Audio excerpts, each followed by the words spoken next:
Good morning mga kaparts! Alam kong wala kayong interesado sa buhay ko. Panoorin niyo ang video ito para malaman niyo kung anong nangyari sa buhay ko.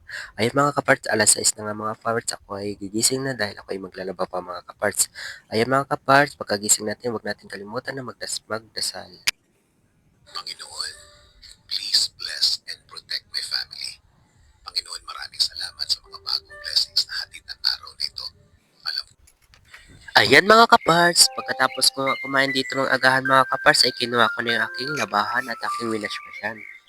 Ayan. Alam niyo ba mga kaparts, ang naglalaba talaga ng damit ko dati ay si mama. So, konti lang naman itong labahan ko mga kaparts. Ayan, sabi ko kay mama ay ako na muna magalaba kasi alam kong pagod ka ngayong araw na ito, mother. Kaya sabi naman ni mama ay salamat totoy at napaisipan mo na ikaw na maglabas sa mga damit mo. Ayan, sabi ko naman kay mama ay mama, alam ko naman na pagod ka mama kaya ako na magalaba sa aking damit. Ayan. Sabi naman sa akin mama, ay utoy, ay sobrang sakit nga ng aking likod, ay kakalaban ng mga damit ng mga kapatid mo. Ayan, sabi ko kay mama, ay kawawa naman si mama. Sabi ko, ay mama, akin na nga lahat ng mga labahan, ay ako na yung magalaba.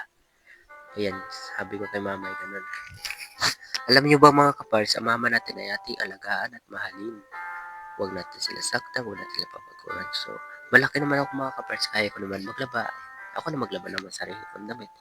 Ayan, alam niyo ba mga kaparts, ako'y pupunta pa ng bundok at ako'y tutulong pa din kay Papa at nagakopra pa doon. So, ang balik ko naman dito mga kaparts ay linggo. Kasi lunes ay may pasok hanggang biyernes. Tapos, sabado naman mga kaparts, punta naman ako ng bundok.